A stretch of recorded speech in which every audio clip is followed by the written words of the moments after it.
Hi, my name is Joseph Brownlow. My presentation and senior project was on the reactions to foreign aggression in medieval Russia. This really started in the mid 13th century and went to the Battle of Kulikovo Field. Even though there was Tartar influence after 1380, it was significantly less, and I really think that it is important to focus on the earlier um, reactions to foreign aggression in Russia, so from 1223 to 1380. So let's start with the formation of the Rus state. The mythical sort of origins of the Rus state started with three Varangian brothers who came probably from central Sweden. It's debated between archaeologists and historians where they came from, but most are in agreement today that it was probably somewhere from central Sweden. So Scandinavia. So the Varangians came from Scandinavia.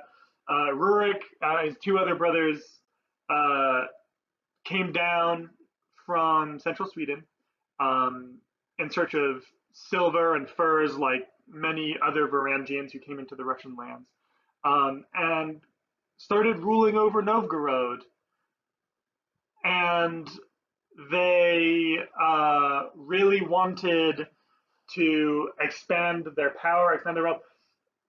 They wanted to expand their trading empire from Novgorod, and that's exactly what they did. It really didn't expand greatly until Oleg went down into modern day Ukraine and the area around Kiev, which was settled by Slavs. He kind of conquered that area, took it from Askold and Dir. There were two other Varangian leaders around Kiev, and he settled it. It's argued why they settled around Kiev, but it's most likely due to proximity to Constantinople and trade with the Byzantines through the Black Sea.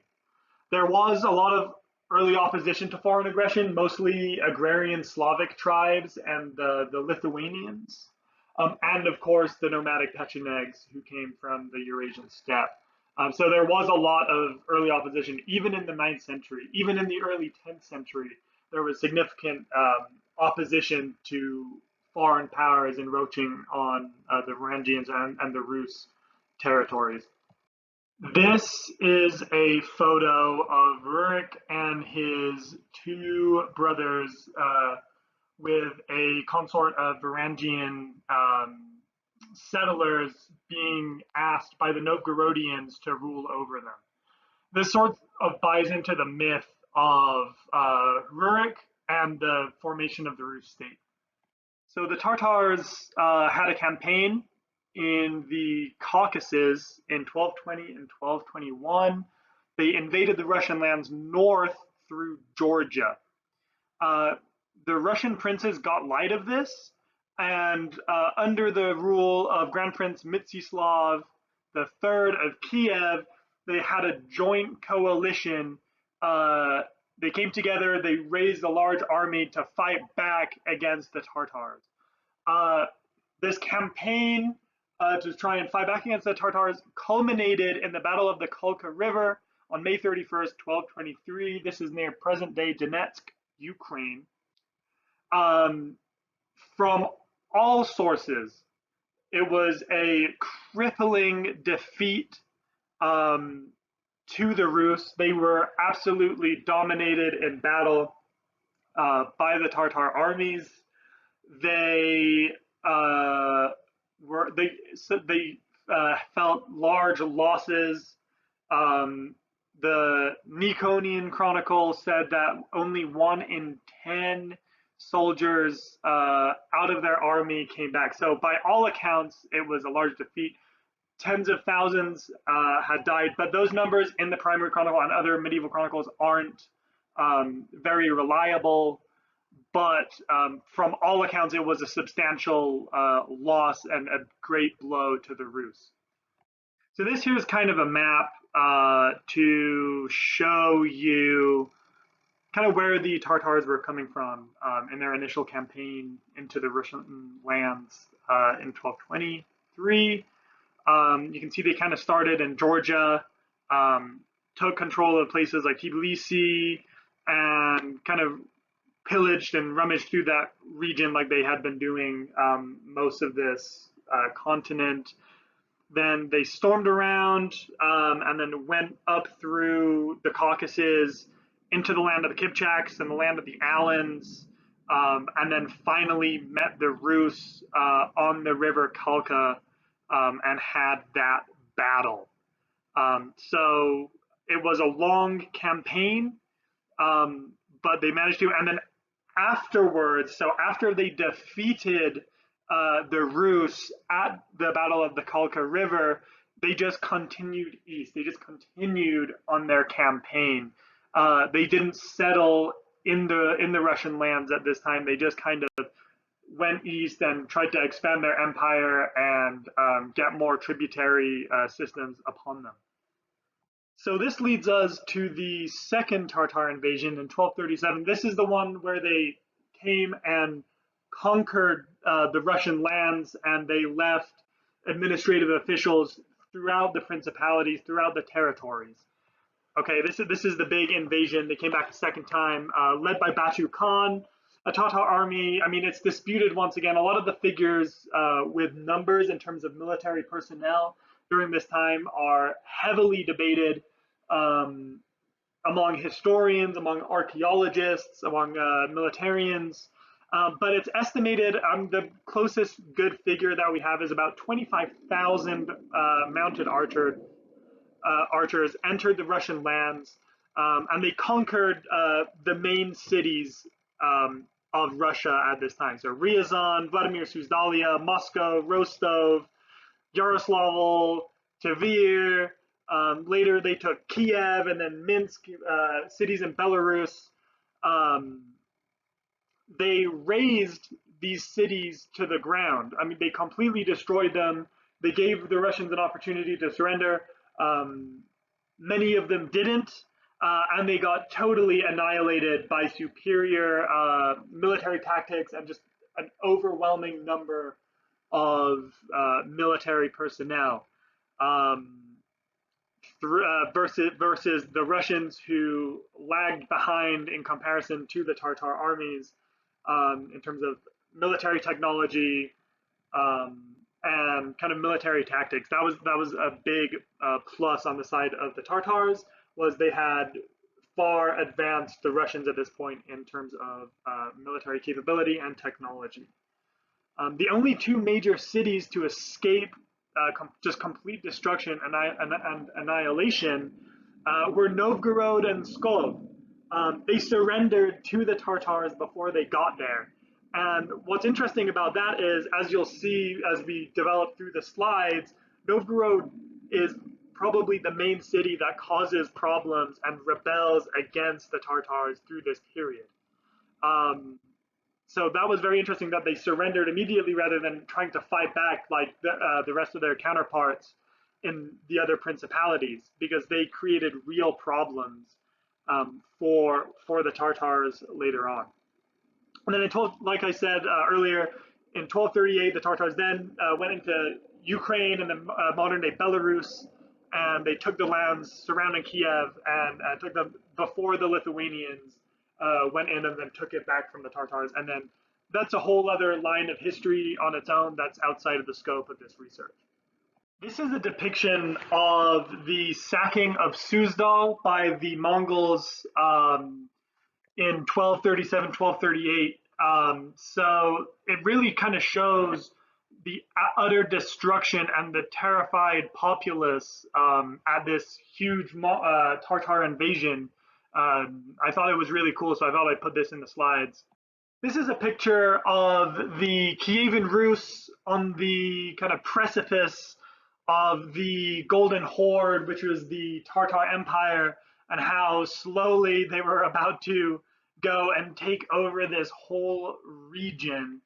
I thought it was really, really cool to see, and they kind of came through these lands one by one and picked them apart and exacted tribute among them and put Tartar officials in there.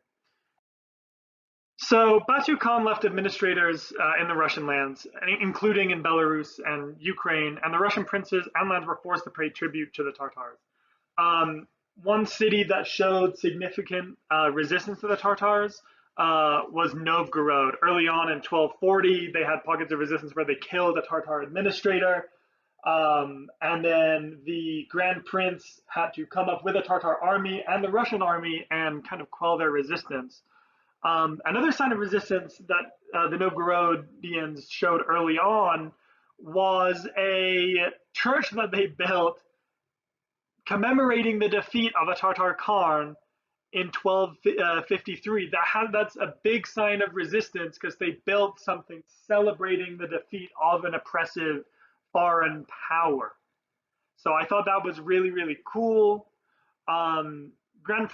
Prince Vasily, who was a Tartar puppet, was overthrown in 1255 when Alexander Nevsky had to go to the city and quell the uprising again there. So this is just more pockets of resistance to foreign adversaries and people who are on the side of foreign adversaries. So in 1257, the Novgorodians refused to take part of the Tartar census. The Tartars tried to come up to Novgorod with an army, and then the Novgorodians killed their city official and Tartar administrator. 2 years later, an emissary from Pinsk told the Novgorodians that if they don't participate, the Tartars will send an army to Novgorod and raise the city and kill them. The Novgorodians did end up participating in the census after that, but this is just another sign of resistance by the Novgorodians toward the Mongols. Now, I couldn't find a lot of information in terms of specifics on this uprising in the chronicles, but in 1262, the princes of the Russian lands of all major principalities had a meeting to discuss their discontent for the Tartar administrators in the Russian cities. They killed the Tartar officials and administrators in the cities and drove the Tartars remaining in the cities that weren't administrators, that were just soldiers, out of the cities and back into the hands of the Russians. We know this didn't last for a long time, but it has to show that if all of them came together to have a meeting to try and drive, there must have been widespread discontent towards the Tartars. So in 1271, the Novgorodians rebelled against Grand Prince Yaroslav and killed his supporters and the Tartar officials in the city. Yaroslav came back with a Tartar army from Sarai, and the Novgorodians surrendered to the Tartar Khan. In 1278, a Tartar army came to Ryazan and razed the city until they paid tribute and surrendered to them. It has been speculated by historians that this was because Ryazan killed another Tartar official. In 1281, Tartars invaded Rilsk and Lipetsk because they refused to pay tribute to them. They razed both of the cities. And then Sviatoslav of Lipetsk killed a Tartar envoy traveling through the Russian lands as defiance towards the Tartars. So we're seeing this kind of large uprising throughout the territories. They're trying to fight back in any way they can. This is a common theme throughout this time period. So the rebellions in the 14th century, there were significantly less that were documented than in the 13th century, but there were still a few that I thought to be of note. In 1308, a Tartar army was sent from Sarai, the capital of the Tartars on the Eurasian continent, to Ryazan to defeat and subdue the people led by Prince Vasily, because supposedly they were refusing to pay tribute. This is one way that a lot of the principalities would refuse to accept rule, was by refusing to pay the tribute that the Tartars exacted upon them.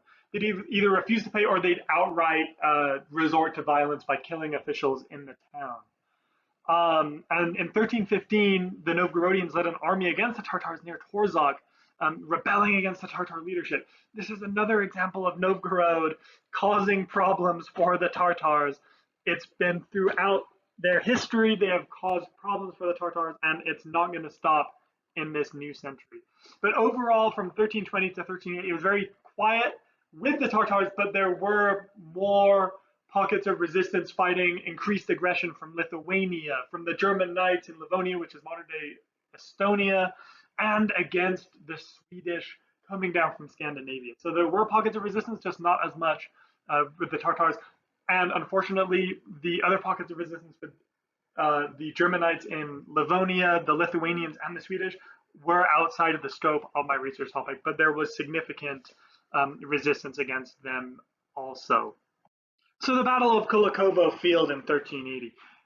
This is the culmination of my paper in many different ways. It really shows, over a century and a half of resistance culminating in this one moment. Kulikovo Field, Dmitry, the Prince of Moscow, and the Grand Prince of Vladimir, who is the both, led a Muscovite army against Mamai Khan's army after the Muscovites refused to increase their tribute payment. This is a sign of resistance by Moscow towards the Tartars. Estimates of the size of the armies are once again argued by historians, as are all figures during this time period. The Chronicle is unreliable. They said up to 200,000 troops, but we know from the battlefield that it was physically impossible to have that many troops on a field of that size. It was more likely it was between 6,000 and 7,000 Russian soldiers fighting against the Tartars in this battle. But a battle did ensue with many, many casualties on both sides. Dmitry of Moscow was injured in this battle, but the Tartars won this battle, and this showed the real first decline in Tartar power and influence over the Russian lands, and it really signified the rise of Moscow, Muscovy, which eventually in 1480 unified a central Russian state. So that's the end of my presentation. Thank you for listening. I hope you enjoyed it, and I'll be taking any questions. Thank you.